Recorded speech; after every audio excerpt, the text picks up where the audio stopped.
El último paso en la serie de este año. Ya vamos a llegar al fin del capítulo 4, si Dios quiere, hoy, dejando para el año que viene, si el Señor no viene antes, y si estamos todos en la tierra, ya vamos a poder reunirnos para meditar más en los versículos, los capítulos 5, 6, 7 y 8. Ahora para otros años, quién sabe, pero a lo menos esto es el plan que tengo en mente. Y bueno, también no solamente es el último estudio, es el último chiste del día. Espero que mañana y los otros días que otros hermanos tengan chistes que compartir, ¿eh? Bueno, tengo dos esta mañana. Uno a lo menos que me dio risa el otro día, porque me contaron de un niño en la escuela dominical, y la profesora pregunta a la clase, pregunta a él particularmente, ¿oras tú antes de comer? Y él dijo, no, yo no oro antes de comer. Dice, no me hace falta, mi madre es una buena cocinera, dice. Qué bueno.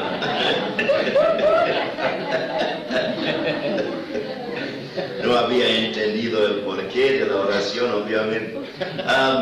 El otro es de un hombre que fue al médico y comenzó a exponer su problema. Dice, es que no tengo las fuerzas de antes, dice, y no tengo ganas de trabajar.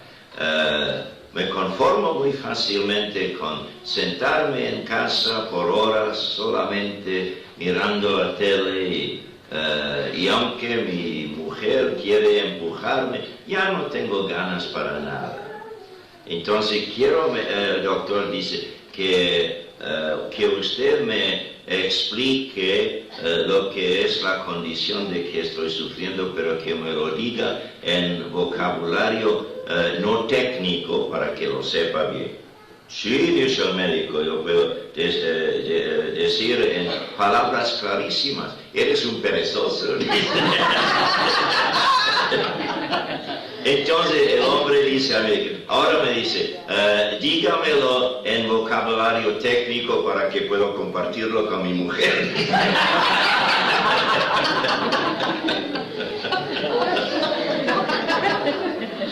Sí. Hermanos, la epístola a los Romanos, el capítulo 4.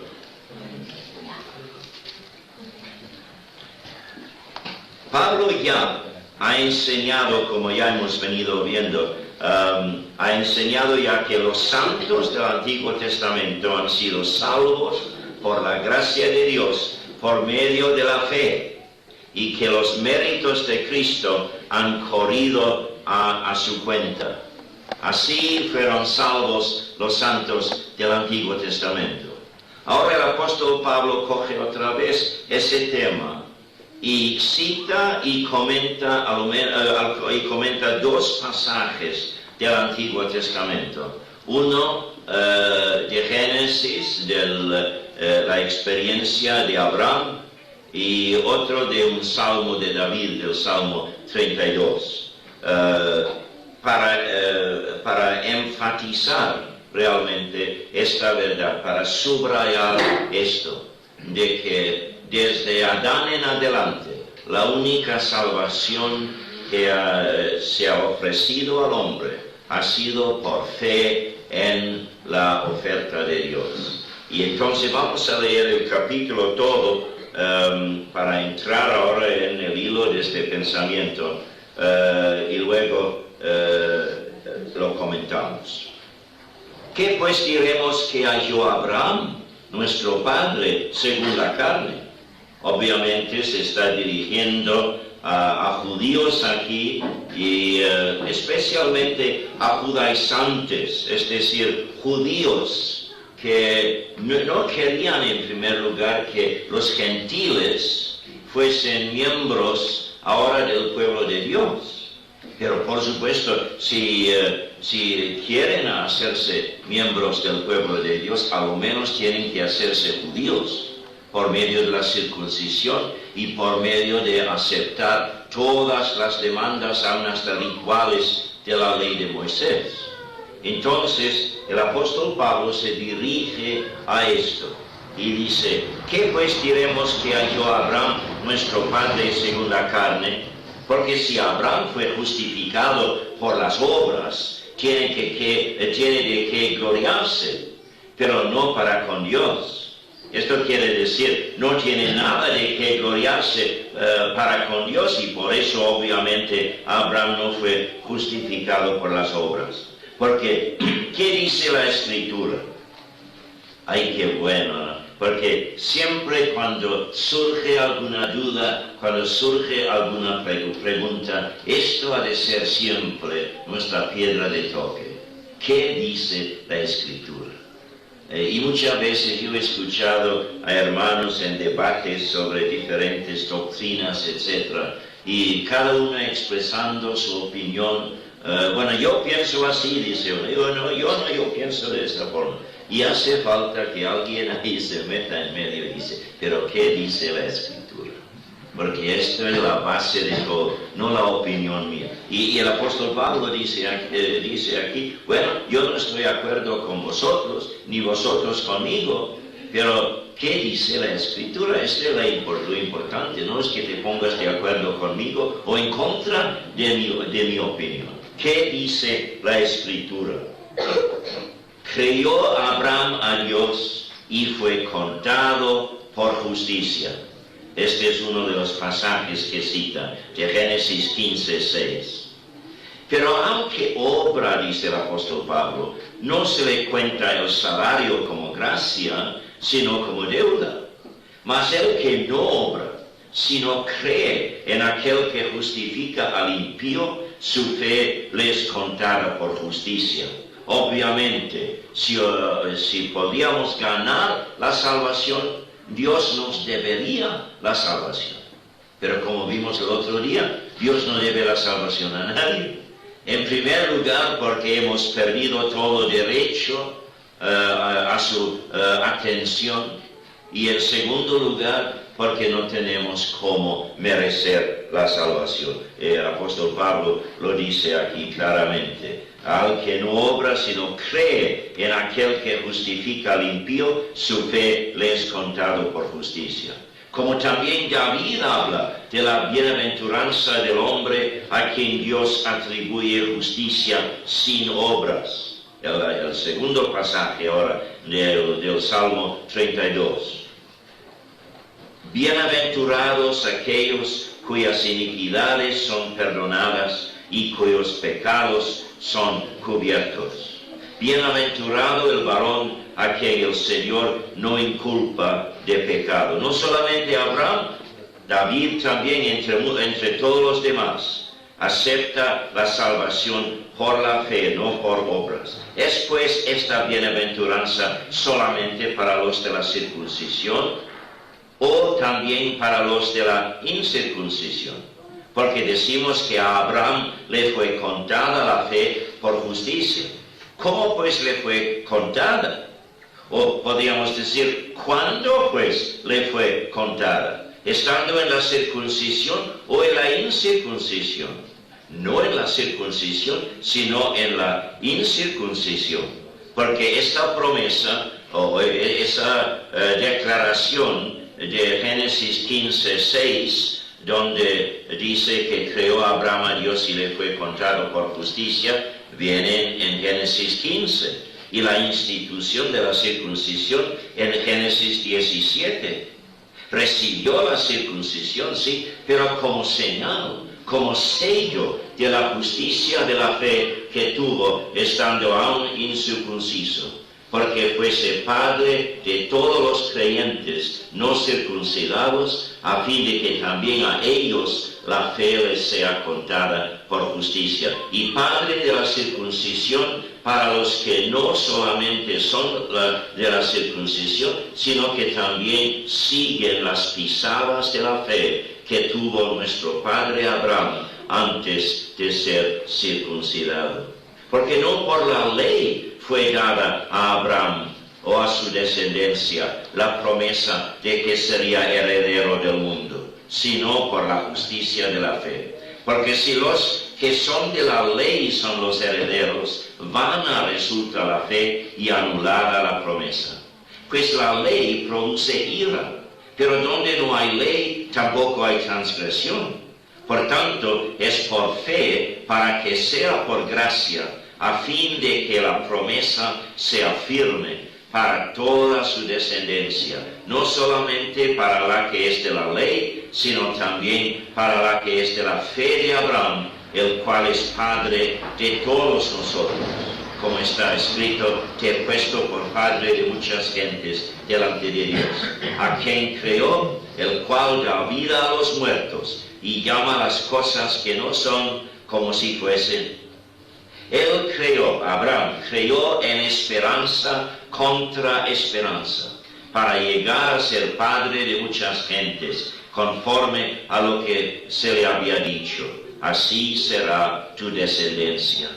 Y no se debilitó en la fe al considerar su cuerpo, que estaba ya como muerto, siendo de casi 100 años, o la esterilidad de la matriz de Sara.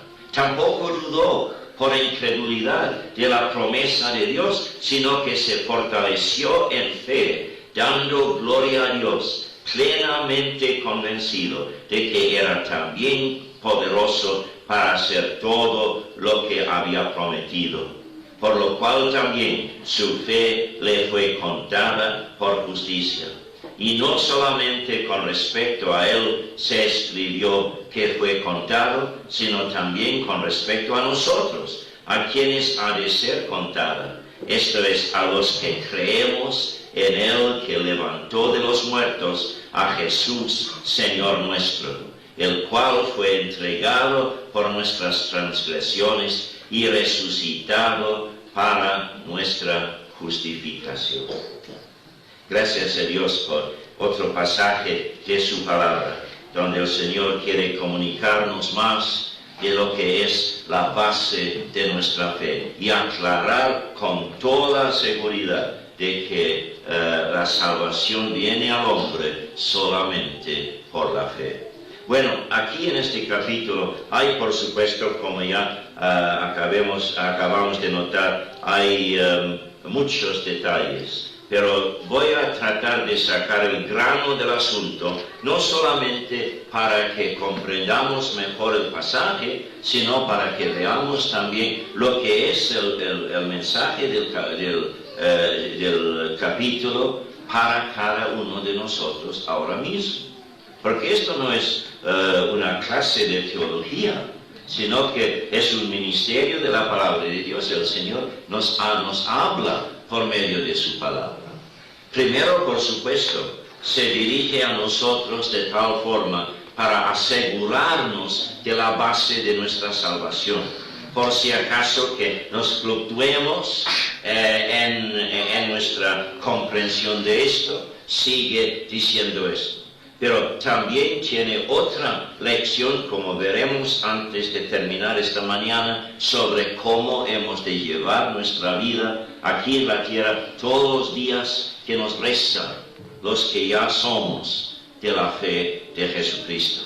Entonces, como dije, hay dos pasajes aquí citados del Antiguo Testamento. Voy primero al segundo, porque el primero de Génesis es lo que ocupa la mayor parte del capítulo. Pero cita el segundo pasaje allí en los versículos 6 al 8, como dije, del Salmo 32, los dos primeros versículos del Salmo, para enseñar que esta enseñanza que el apóstol Pablo basa en la experiencia de Abraham, no es porque Abraham haya sido excepcional, sino que en el caso de Abraham se ha explicado clarísimamente en el mismo libro de Génesis por qué Abraham ha sido justificado. Ahora, Abraham, desde que el Señor le llamó a salir de Ur, ha vivido por la fe. Ya sabemos que en cualquier lugar a donde llegaba, construía un altar. Había recibido el mensaje de Dios que solamente por el sacrificio de un sustituto podía ser aceptado por Dios. Entonces, ha ejercido la fe en la promesa de Dios desde el principio. Ya antes era idólatra, dice Josué en su libro, que todos estos que salieron de Ur al principio eran idólatras. Y Ur de los Caldeos era una ciudad caracterizada por la idolatría. Tenían templos grandísimos dedicados a los ídolos. Pero Dios llamó a Abraham y de alguna forma comunicó a Abraham, quizás por la experiencia de otro creyente que le hubiera llegado, no lo sabemos, pero quizás por una palabra directa de Dios. Pero Abraham llegó a saber que solamente por el sacrificio de un sustituto podría ser salvo. Y por supuesto, desde ese momento en adelante, los méritos de Cristo corrían a su cuenta. Pero no como excepción. Lo excepcional en el caso de Abraham es que el libro de Génesis nos da, en cuanto a su caso, nos da esto de que por la fe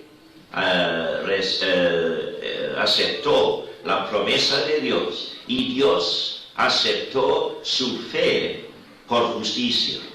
Entonces, esto ha sido el único principio, la única base de la salvación desde la caída de Adán en adelante.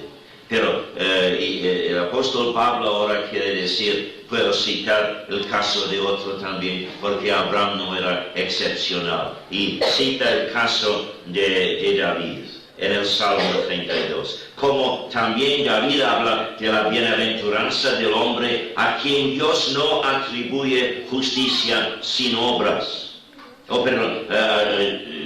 Iba a decir, no atribuye la justicia con obras, pero no, es al revés. Habla de la bienaventuranza del hombre a quien Dios atribuye justicia, pero sin obras, diciendo, bienaventurados aquellos cuyas iniquidades son perdonados y cuyos pecados son cubiertos. Bienaventurado el varón a quien el Señor no inculpa de pecado. Usa tres vocablos allí, tres frases para explicar esto.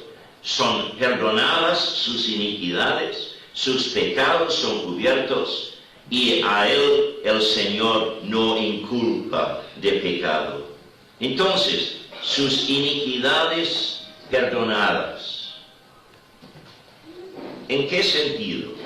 ¿Qué es el perdón? ¿Qué es la diferencia entre el perdón de nuestros pecados y tener los pecados cubiertos? Bueno, el perdón no es nada legal. El perdón es algo personal.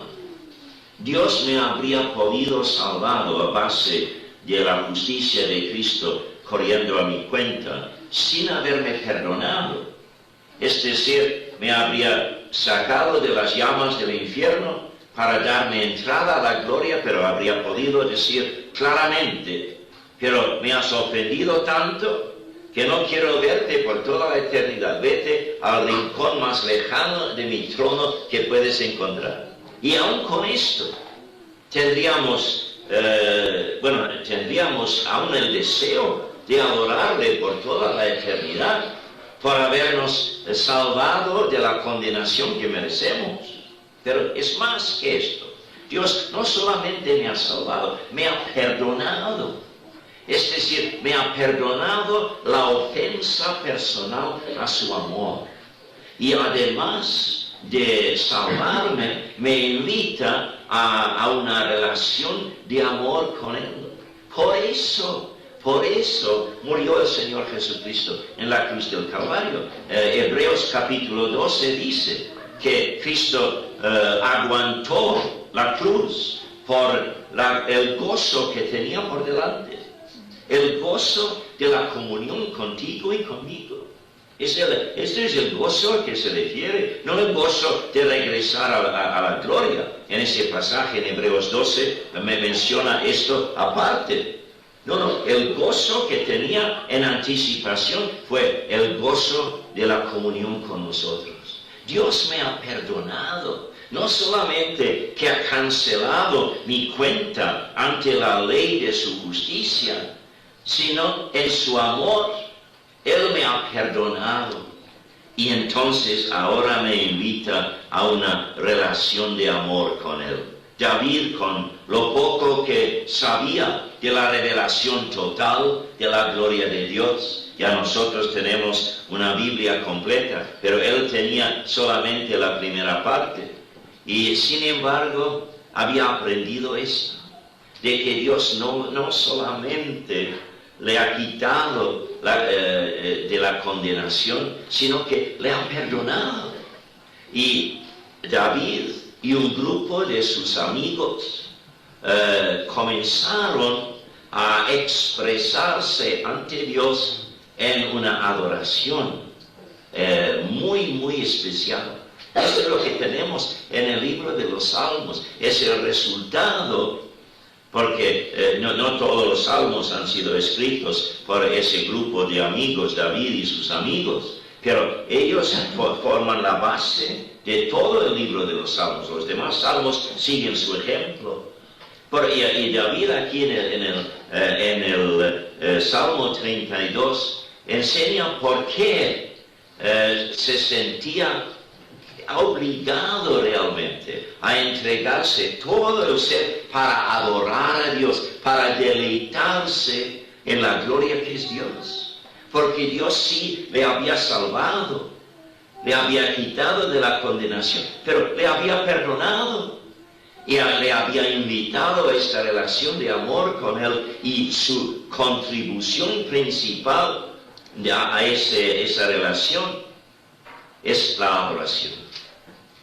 Ahora, todos podemos y debemos identificarnos con David en esto. Has sido salvo, sí, gloria a Dios.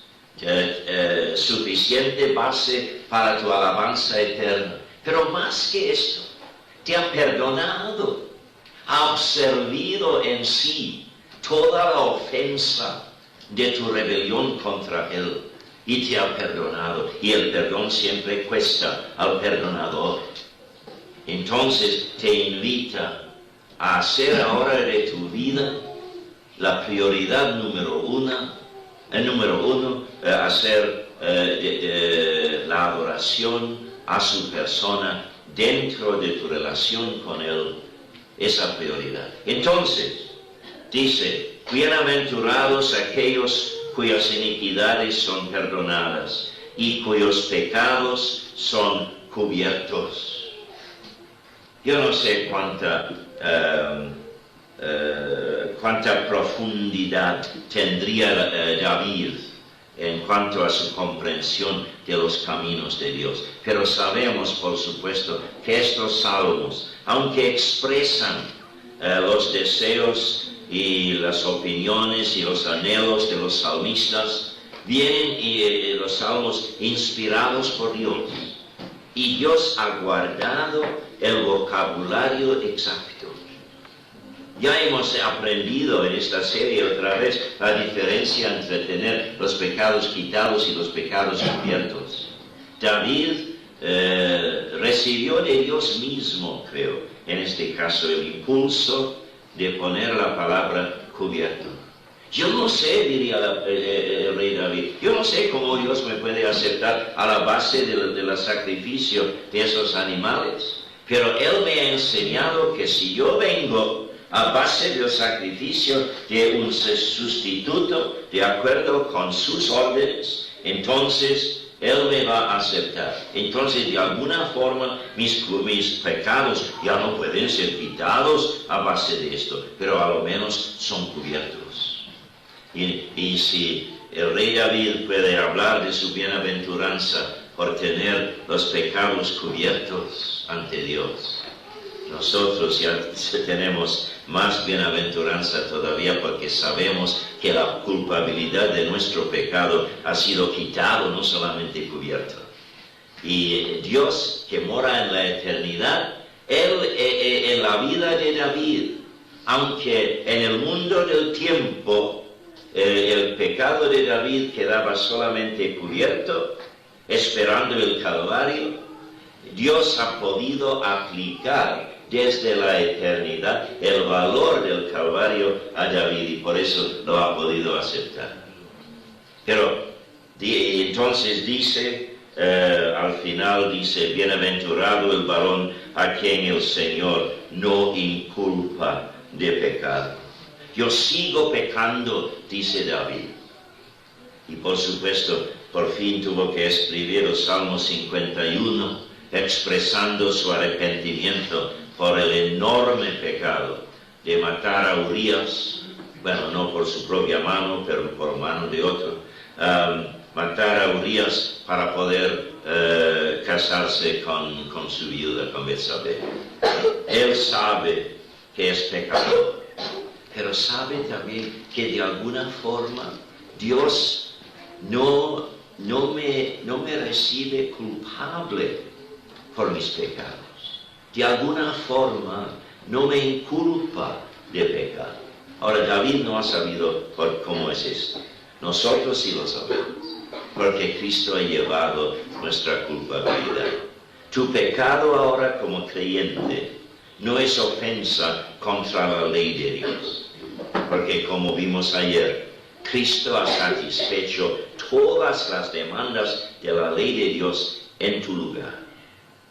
No, tu pecado ahora es algo más horrendo, es ofensa contra el amor de Dios. Y si no has visto esto como algo peor que una ofensa contra la ley de Dios, entonces no has entrado todavía de lleno en la gloria de esa relación de amor que Él ha preparado para ti. Entonces David dice, sí, sigo pecando, pero Dios no me acepta a base de la culpabilidad de mi pecado. Y habría podido añadir, no entiendo el porqué, pero dependo de lo que me dice Dios. Ahora sí nosotros lo comprendemos, porque un viernes por la tarde toda la culpabilidad nuestra llegó sobre el ser perfecto del Señor Jesucristo. Él llevó nuestras culpabilidades. Entonces, dice Pablo aquí tenemos el ejemplo de David, pero comenzó con el ejemplo de Abraham. Como digo, no por ser excepcional, sino porque en el caso de Abraham, Dios inspiró al autor de Génesis en ese momento. No sé quién escribió primero esta historia de Abraham. Ya sabemos que la historia llegó a manos de Moisés en forma de tablas, seguro, que el pueblo de Dios había llevado desde el principio, y bajo la inspiración de Dios, Moisés incorporó todo en el libro de Génesis. Pero primero Dios habrá inspirado al primer autor de este pasaje en Génesis para decir esto, lo que tenemos en el versículo 3. Creyó Abraham a Dios y le fue contado por justicia. Entonces, vamos a profundizarnos un poco más en lo que dice esto. Creyó Abraham a Dios. Creyó. Ya hemos aprendido que el creer en sí no es suficiente. Y cuando en el español o en cualquier otro idioma donde no exista un verbo basado en el sustantivo fe, tenemos algo parecido al verbo creer. Pero en la Biblia, creer casi nunca significa meramente creer, es decir, intelectualmente, asentir algo, sino que significa ejercer la fe, Y por eso, en este caso, lo que significa es Abraham puso su fe en Dios. Creó Abraham a Dios, sí. Ejerció fe Abraham en Dios. En Dios, sí. En la promesa de Dios. Sí, en la persona de Dios. Porque cuando alguien me promete algo, entonces yo confío en esa promesa de acuerdo con lo que conozco de la persona. Si es una persona de poca confianza, entonces no voy a confiar en su promesa. Pero si le he conocido por mucho tiempo y sé que siempre ha cumplido con sus promesas, entonces lo acepto. Creo a Dios, dice aquí, aunque en realidad lo que dice el contexto, que vamos a ver sin meternos mucho en el libro de Génesis esta mañana, en realidad creó la promesa de Dios, puso su fe en la promesa.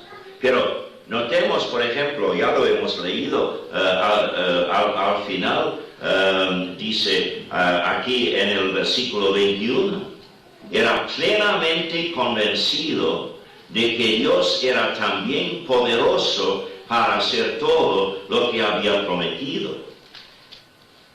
Ejerció fe en la promesa de Dios, pero la base de esto fue su conocimiento de la persona de Dios. Y ejerció fe Abraham en Dios, pero en realidad en la promesa. Pero fue una fe, creó la promesa, se entregó a las consecuencias de la promesa y vivió de ahí en adelante dependiendo de la promesa. ¿Qué fue la promesa? Bueno, no os voy a preguntar para me des una respuesta en voz alta, esto sería para avergonzar a los que no lo saben y alimentar el orgullo de los que sí lo saben. Pero eso no lo voy a preguntar, pero la promesa era del nacimiento de Isaac. El nacimiento de Isaac. Y dice allí que Dios tomó a Abraham por justificado, por haber aceptado esta promesa del nacimiento de Isaac. ¿Por qué cita el apóstol Pablo esto? Porque es la misma categoría de fe, la misma clase de fe, la misma índole de fe que Abraham ejerció para aceptar esta promesa, como la fe que nosotros tenemos que ejercer para la salvación. Porque en el caso de Abraham fue una imposibilidad. Pablo dice aquí que en este capítulo que Abraham creó en el Dios que llama como algo que es lo que todavía no lo es. Así, en la creación Dios habló y entonces creó el mundo. Y muchas veces nosotros tenemos que ver en una situación, Dios nos habla por su palabra, por el testimonio de otro hermano, por la voz del Espíritu Santo dentro de nosotros, por muchas maneras, por la fuerza de circunstancias a veces aún. Dios nos habla, esto es lo que te prometo, esto es lo que quiero hacer en esta situación. Pero parece imposible, porque no hay nada, no hay ninguna evidencia de esto. Entonces, esto es lo que sucede cuando Él te ofrece la salvación. Él dice, ya ves que no puedes ganar tu salvación. Ya te he llevado a esa convicción de saber que sin ser salvo tienes solamente por delante una eternidad condenada. Pero estás en una situación de tanta desesperación porque sabes muy bien que no puedes salvarte a ti mismo. No hay nada en tu vida en este momento que puede darte la menor esperanza de la salvación. Pero yo te llego ahora con la promesa de la salvación. no basada en lo que tú seas, sino basada en lo que Cristo hizo por ti en la cruz del Calvario.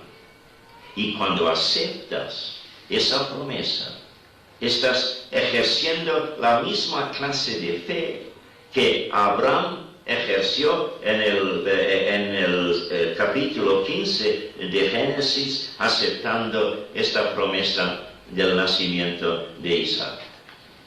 Y esta fue la fe que le había llevado a Abraham a ser justificado ante Dios desde el primer sacrificio que ofreció a Dios. Es decir, no ha sido justificado de Génesis 15 en adelante. Dios le ha declarado y le ha enseñado la base de su justificación en el capítulo 15. Pero Dios le ha aceptado a base de los méritos de Cristo, a propósito, que han corrido a su cuenta desde el principio. Entonces, esto es el caso de Abraham. Por eso tenemos interés en esto. No es que tengamos interés en... tenemos interés en el nacimiento de Isaac, sí, porque fue el comienzo de ese linaje de donde nació el Señor Jesucristo por fin. Y tenemos interés histórico también por la curiosidad de saber lo que había pasado. Nos deleitamos en el milagro que Dios hizo, porque el Dios de este milagro es el Dios nuestro. Pero en realidad el caso de Isaac como tal es algo muy particular. Ah, sí, pero el principio de la fe es lo mismo. Y por eso Abraham es citado aquí como ejemplo. Porque todo es de gracia. Todo es de gracia. El apóstol Pablo dice, tiene que ser por la fe para que sea solo por gracia. Porque no podemos merecer nada delante de Dios. La fe en sí no es una obra merecedora. Ya hemos visto que la fe verdaderamente salvadora ya no podemos ejercer sin que Dios mismo cambie nuestra pobre creencia en fe verdadera. No, el Espíritu Santo no moraba en los santos del Antiguo Testamento, como ahora. Esto es la particularidad de la dispensación en que vivimos, pero sí, el Espíritu Santo obraba en medio de ellos. Cuando David pide en el Salmo 51 que Dios le devuelva el Espíritu, esto no el Espíritu morador que nosotros conocemos, porque cuando el Espíritu de Dios viene a hacerte renacer de nuevo, nunca hace falta que le pidas que regrese a ti, porque nunca te va a dejar. No, David está hablando del Espíritu ungido, de la unción del Espíritu, para capacitarle para ser rey del pueblo de Dios. Y por su pecado él sentía de que el Espíritu había levantado su unción. Sí, obraba el Espíritu en medio del pueblo de Dios, pero hoy obra en la vida de cada uno de nosotros. Y por eso no podemos jactarnos ni siquiera de nuestra capacidad de ejercer la fe. Todo es de la gracia de Dios. Por eso dice el versículo 4 y el 5. Pero al que obra no se le cuenta el salario como gracia, sino como deuda. Mas el que no obra, sino cree en aquel que justifica al impío, su fe les contará por justicia. Ahora, podemos decir otra cosa en cuanto a Abraham, que él recibió la salvación de su alma antes de la institución de la circuncisión. Algunos decían en los días de Pablo que era necesario circuncidarse para recibir la salvación. Pablo luchaba siempre contra estos llamados judaizantes, y lo vemos en la epístola a los Gálatas especialmente. Y algunos creemos que Gálatas ha sido la primera epístola escrita por Pablo, cronológicamente hablando. Y si es así, entonces él se dirige a este problema antes de ningún otro problema que entró en la iglesia primitiva. Y había que decían, sí, muy bien, los gentiles pueden salvarse por la fe, pero también tienen que circuncidarse, tienen que identificarse con el pueblo judío. No dice el apóstol Pablo en este pasaje, es imposible, porque la circuncisión vino solamente en el capítulo 17, y Abraham fue justificado por la fe antes de esto. Es decir, la fe sin esto. Entonces, ¿qué valor ha tenido la circuncisión? El apóstol Pablo nos lo enseña. Dice en el versículo 11, y recibió la circuncisión como señal, como sello de la justicia de la fe que tuvo antes aún, estando aún incircunciso. Como señal, como sello. Es como el bautismo hoy en día. El bautismo no salva a nadie. Esto es el equívoco de la teología católica romana. Dicen que el bautismo en sí salva. No puede salvar. Yo recuerdo predicando en un bautismo una vez en Hospitalet.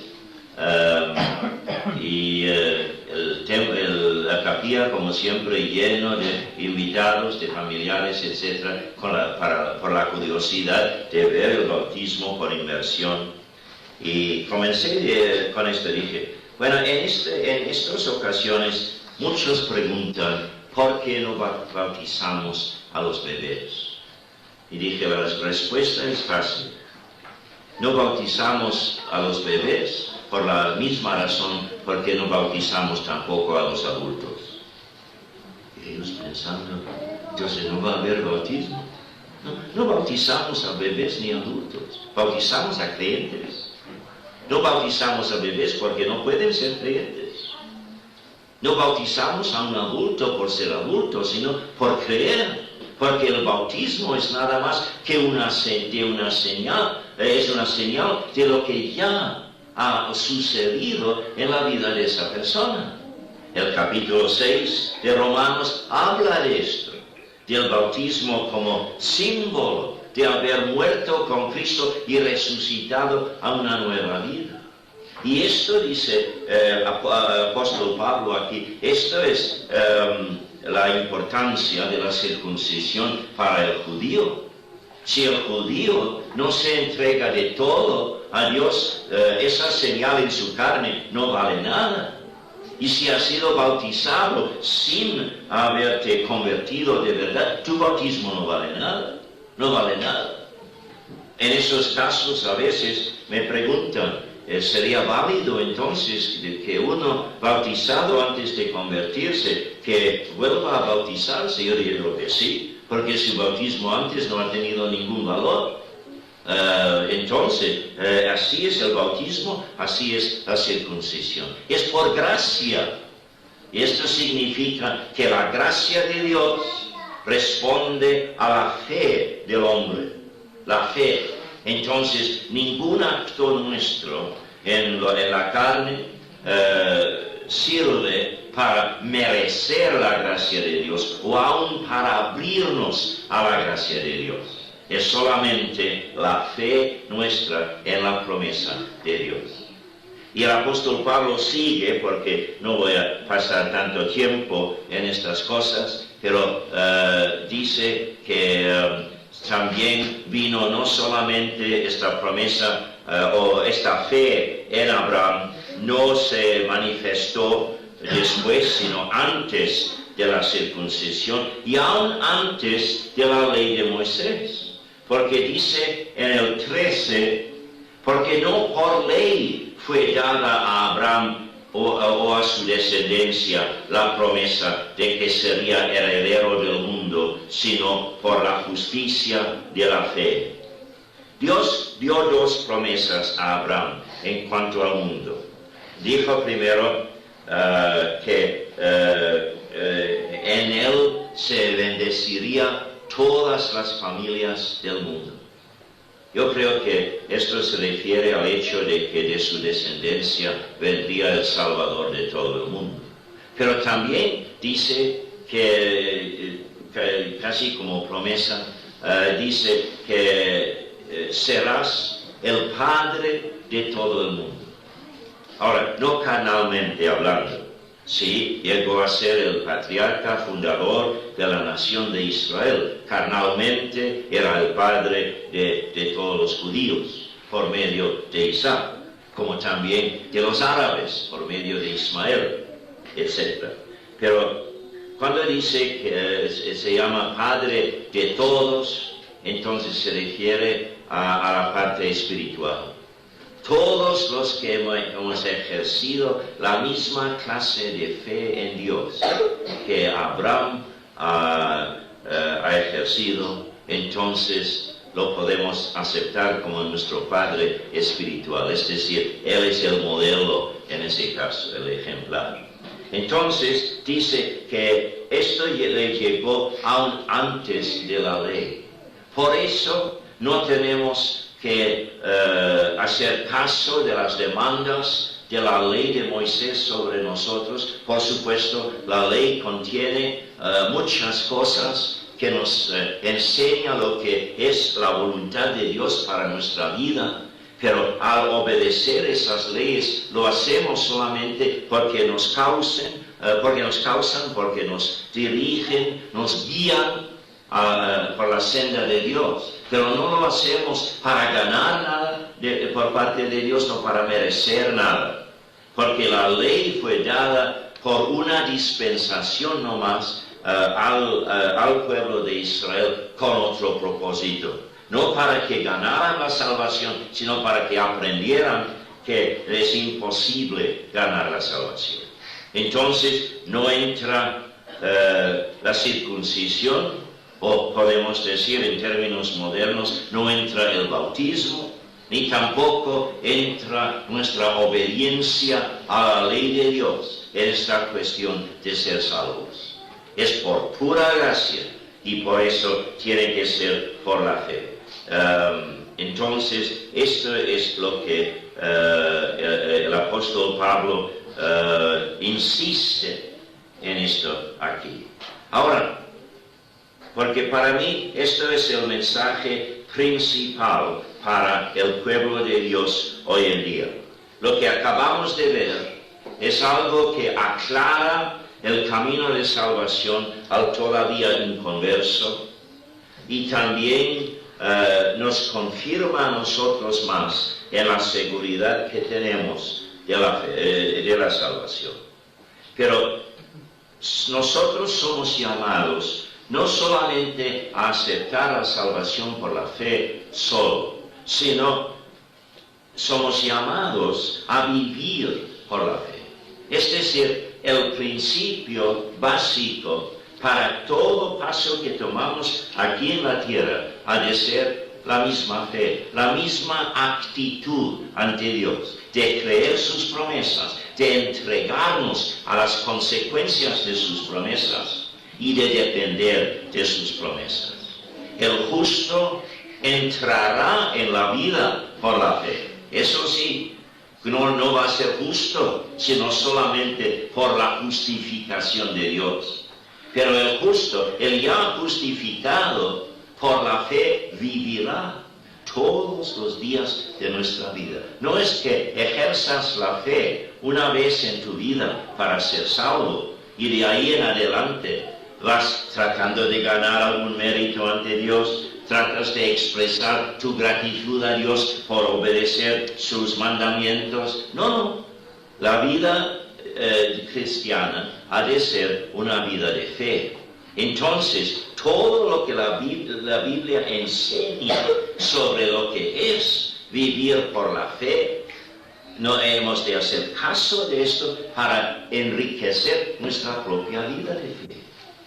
Entonces, ¿qué dice aquí el apóstol Pablo en cuanto a esta fe de Abraham? Y con esto vamos a terminar esta mañana porque creo que es el punto importante, no solo de este capítulo, sino todo lo que hemos visto anteriormente para nosotros los que somos de Cristo.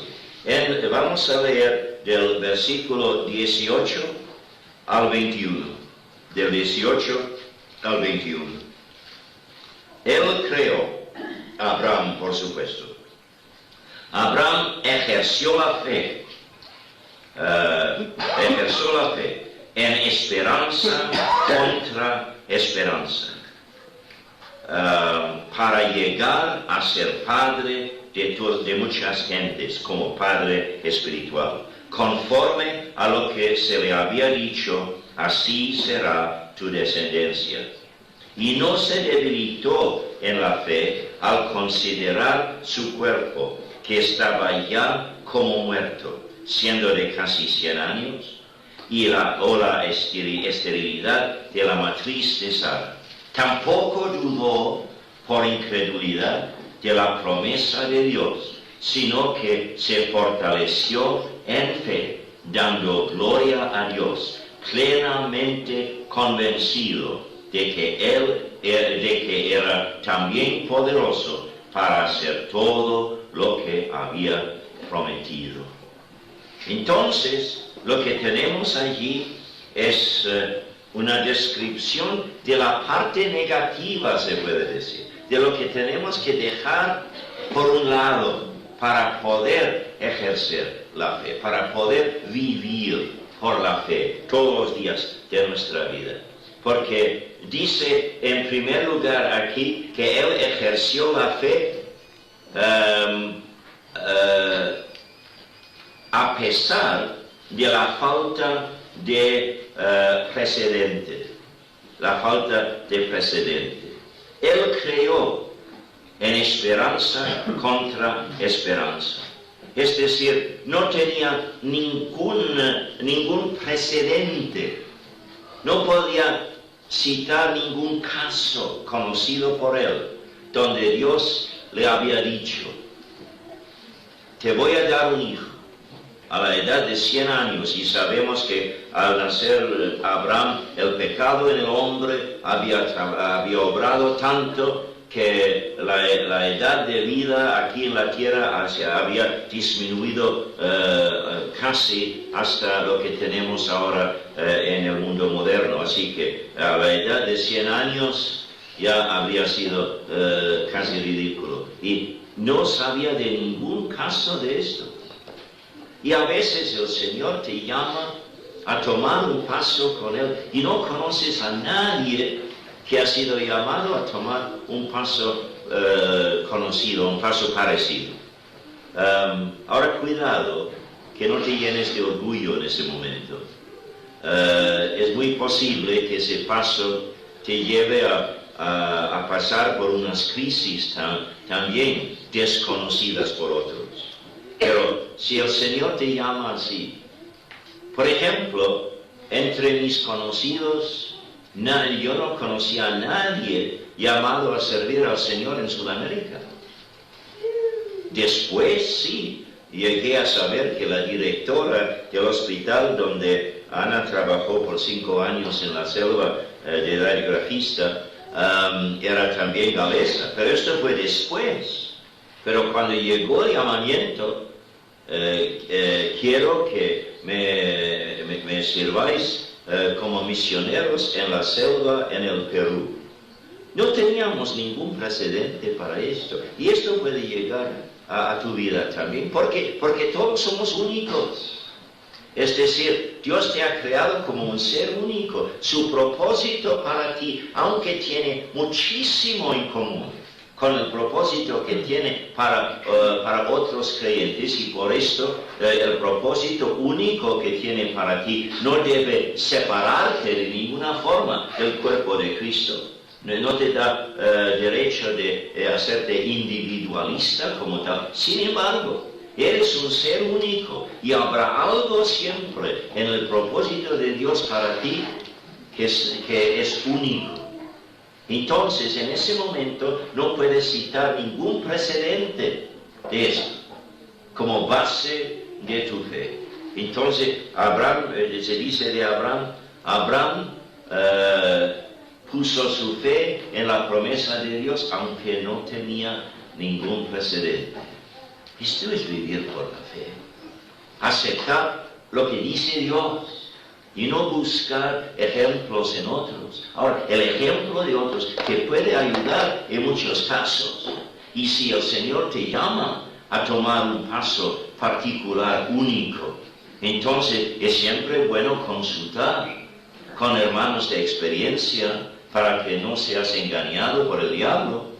Pero aunque no haya un precedente para esto, tienes que obedecer a Dios, su llamado, si vas a vivir por la fe. Entonces, a pesar de la falta de precedente, a pesar de la falta de esperanza a nivel humano, desde ahí tenemos el versículo 18. Él creó en esperanza contra esperanza. ¿Qué frase, no? Creo que esto ha sido invención de Pablo, no se ha encontrado en ningún otro escrito anterior. Él dice, creó en esperanza contra esperanza.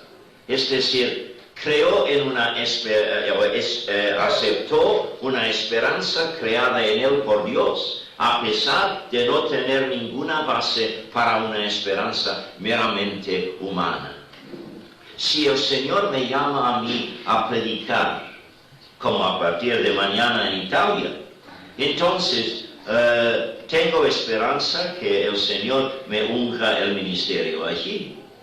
Porque la esperanza siempre se basa en la experiencia pasada.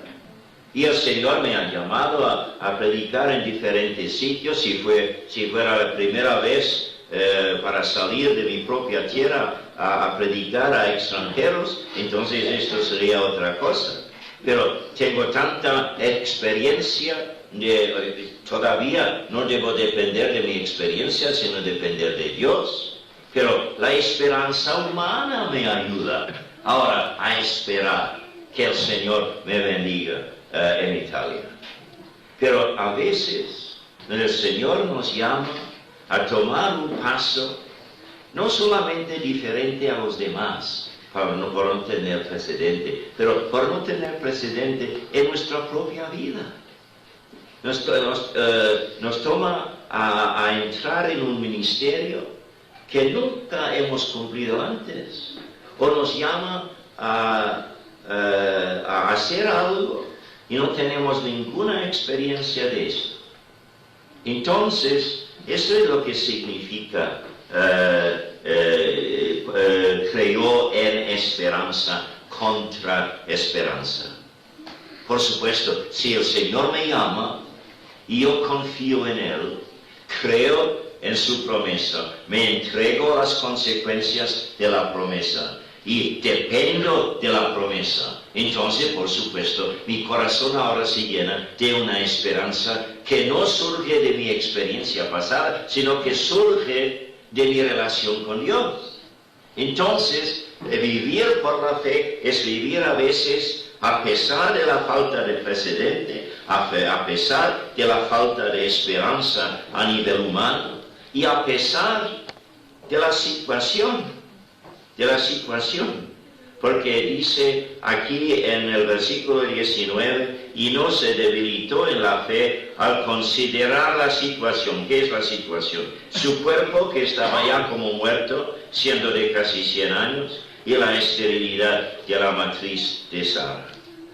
Cuando el Señor te llama a tomar un paso de fe con Él, no caigas nunca en la trampa de poner tu primera vista en la situación. Porque muchas veces la situación te parecerá imposible. Ayer estaba contando a un hermano de un caso de dos casos realmente en nuestra experiencia ahí en la selva en el Perú. 2 veces. Primero en los primeros meses de nuestra vida ahí en la selva y luego un par de años después. Me vino una condición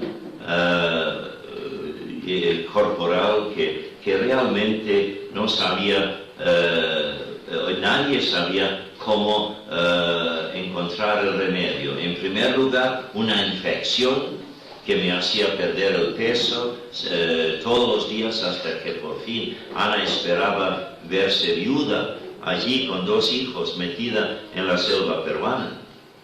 Y el otro con un dolor inaguantable aquí en el brazo y no había calmante. Encontraron un calmante allí al pincharme con una vitamina B compuesta, pero nada más. Pero remedio no, sí, seguía. Y en los 2 casos,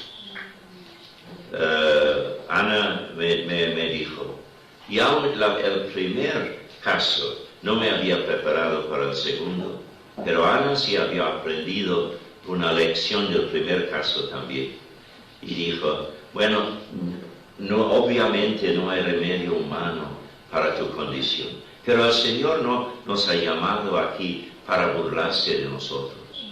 Nos ha llamado aquí porque tenemos los 2 ministerios que cumplir. Debemos orar por la fe que el Señor te sane. Yo le dije, ay, en mi condición porque estaba tan débil.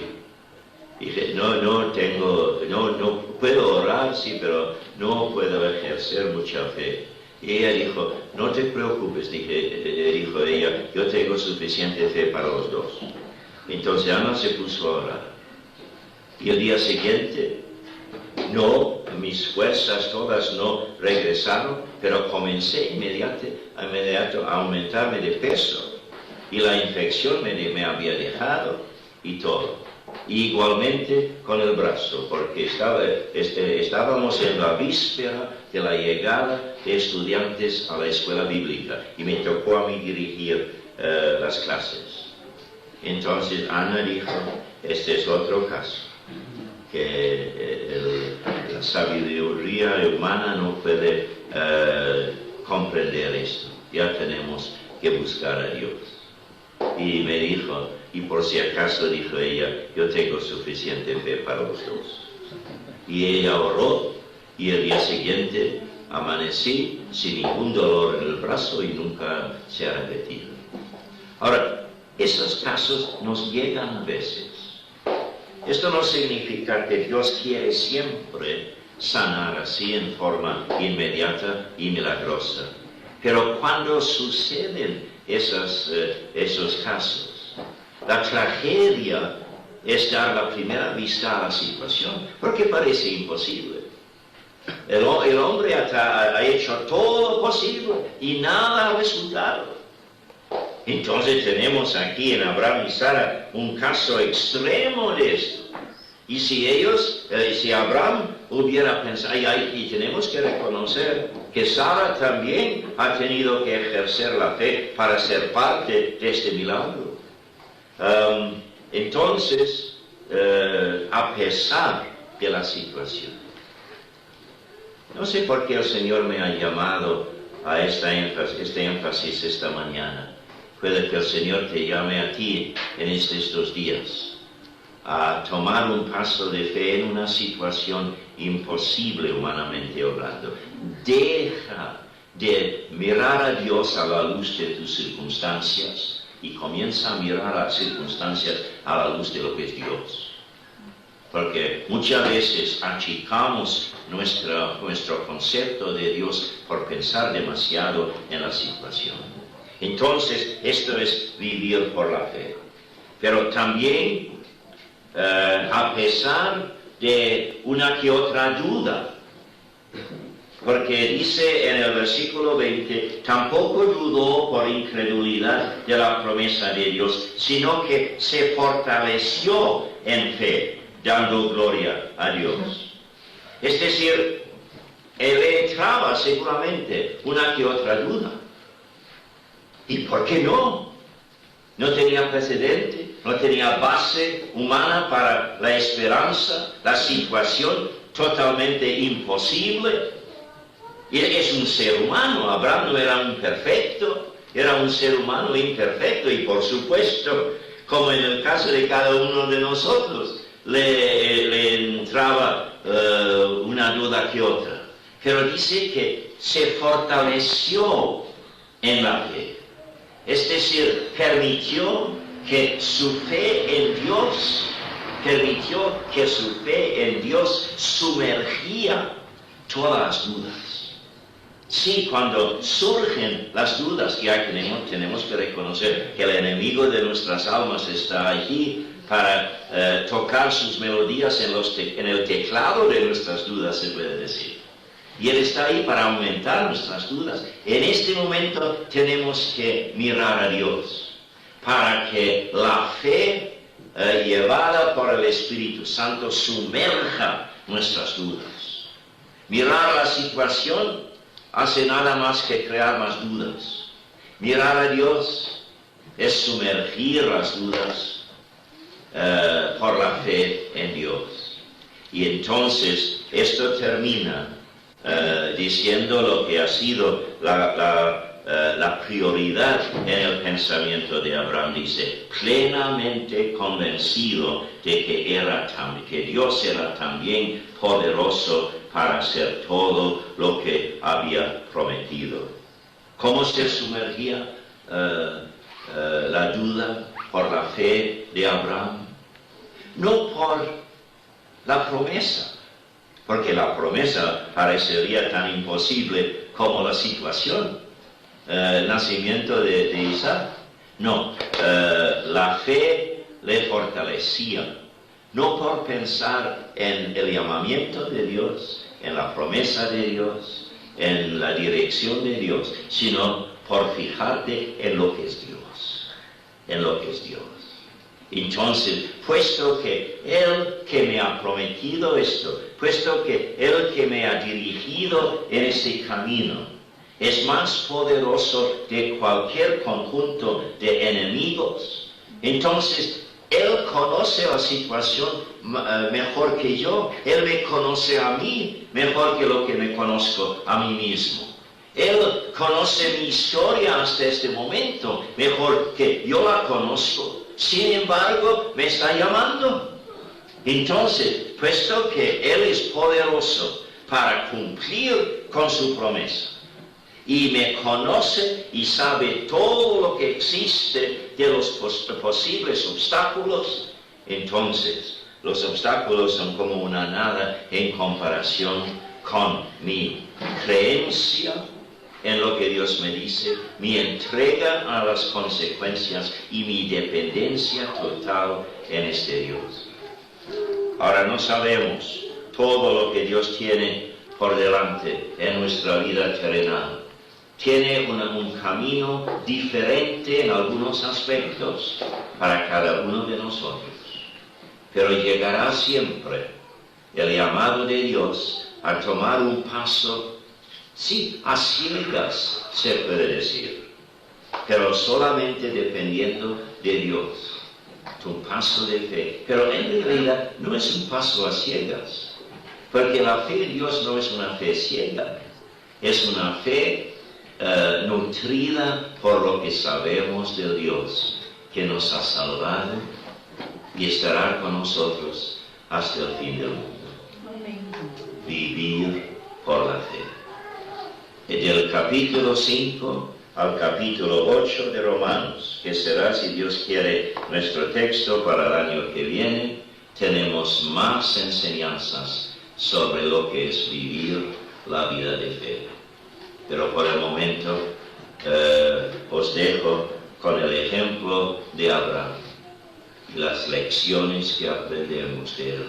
Ahí hace 4.000 años, y con solo un poco de la revelación divina, pero suficiente para haber escuchado la voz de Dios y por haber respondido por la fe. Oremos, hermanos.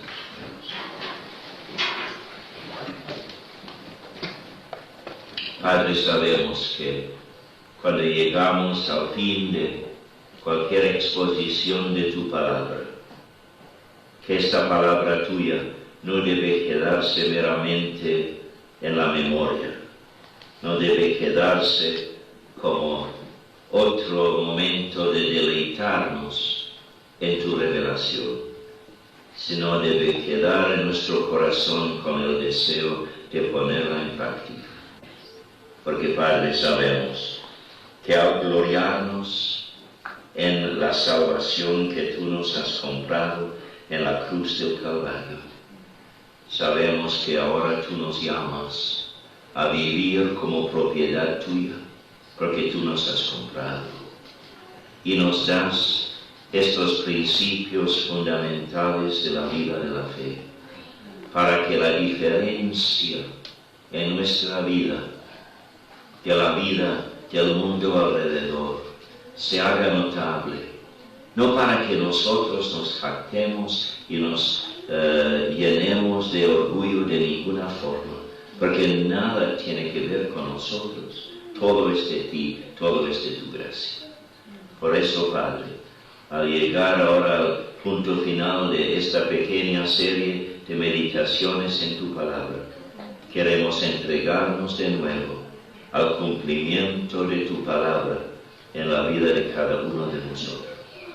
Y Padre, permite que a pesar de todo lo negativo de la vida terrenal, a pesar de esos factores negativos que acabamos de notar, queremos, Padre, depender de ti, entregarnos a ti, aceptando en lo más profundo de nuestro ser toda palabra que nos llegue dentro de nuestra relación de amor contigo.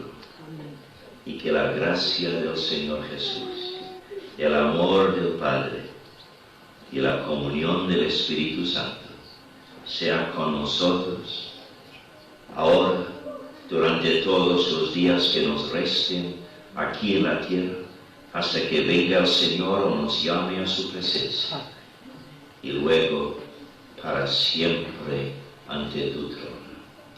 Todo esto, Padre, en el precioso nombre del único pero gloriosamente suficiente Salvador, el Señor Jesucristo. Amén.